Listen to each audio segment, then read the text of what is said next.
交完入息稅嘅時候咧，另外一樣需要交嘅咧就係地稅啦。今日咧同大家去拆解一下，與其將個地稅每年交俾政府，諗下點樣幫你哋去慳咗呢啲地稅嚟攞嚟俾自己用咧。今日同大家講下。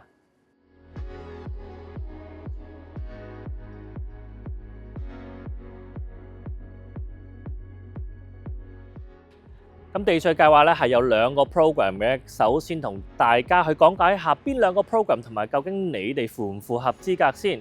第一個嘅計劃咧就係一個 Family with Kids 啊，顧名思義啦，就係如果你屋企係有個小朋友，個小朋友需要你去照顧嘅時候咧，咁你已經符合呢個 Family with Kids 呢個 program 啦。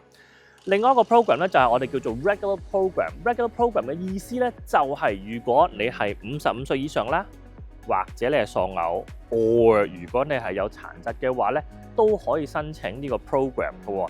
咁當然啦，地稅我哋叫做全名係 Property Tax Deferment 啦，唔係唔使交住啫。問題就係咁啦，咁即係要俾利息嘅咯喎。咁個利息係點樣計嘅咧？分開兩邊嘅。如果你有小朋友嗰個咧，佢就話就係唔會少過 Prime。今年為例啦，而家 Prime rate 係5.45，咁所以咧呢個 program 今年嗰個 defer rate 咧係5.45。你話如果你今時今日係55歲以上係符合 regular program 嘅話咧，咁佢就話啦，就係唔會低過 prime -2，咁即係話咧今年為例咧就係5.45減2就即係3.45% 啦。咁所以主要門檻咧其實相對嚟講簡單喎。首先你係一個自住屋啦，或者如果你係有小朋友需要你照顧，或者你係55歲以上咧，其實咧其中有兩樣嘢你符合到嘅話咧，咁你就可以申請呢個地稅計劃啦。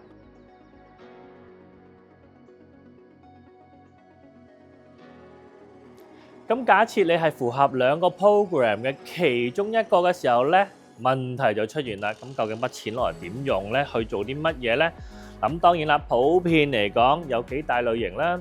有啲比較保守或者非常保守嗰啲，咁可能會選擇去做一個 GIC 定期啦。因為頭先都講過啦，你有時間，你嘅定期係每年 renew 咗之後，咁你下年會係本年息再搭上去啊嘛。咁當你咁樣 compound interest 上去嘅時候 ，versus 如果你呢個地稅佢 charge 你嘅 interest 係 simple interest 嘅時候咧，相對嚟講咧一定會有一個好嘅 result 嘅。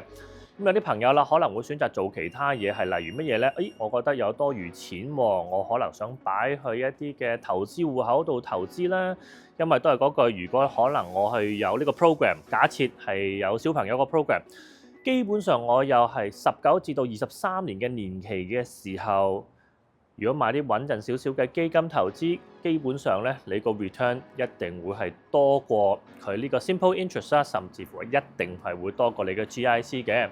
嗱咁那邊廂啦，你話如果係一啲比較再保守啲，同埋可能係一啲55歲以上嘅人士咧，咁可能有其他唔同嘅工具咧，可以配合到咧去幫到佢哋嘅喎。嗱咁最重要一樣嘢就係點咧？首先你要揾啱人啦。揾我去同我做個諮詢先，因為好多時咧，你以為你自己符合呢個 program，但可能實際上咧，你可能爭一啲嘢咧，你係唔符合過。咁但係如果你唔去交呢個地稅嘅時候咧，你最後咧係會有 penalty 嘅。另外一樣嘢咧，就係如果成功申請咗之後，究竟呢筆錢應該點樣去運用，攞去做啲乜嘢咧？咁當然啦，亦都要好好去安排去規劃，因為啦，其實好大部分情況下，你要計咗條數，你要知道其實如果你係真係 defer 咗，而去用一啲嘅計劃嘅時候，究竟成件事 make 唔 make sense 咧？如果條數計出嚟唔 make sense 嘅時候，嗰個計劃未必適合你嘅。而最後啦，就係咁講，因為咧，其實入邊成個 program 咧，相關要做嘅嘢、要衡量嘅嘢，同埋要去點樣 execute 咧，個人都唔一樣嘅。5月31號咧，我會喺公司咧舉行一個講座。呢個咧講入邊其中一樣會講到嘅嘢就係關於地稅啦。如果大家咧有興趣想知道究竟呢個地稅計劃啱唔啱你啦，或者想再睇下原來已經做緊，睇下有冇啲更加好嘅方向咧，係幫到自己嘅話咧，記住 comment 留言或者 send 個 email WhatsApp 我去留位報名啦，因為座位有限嘅啫。我係邊個？我係希文溫哥華嘅理財顧問，下次見。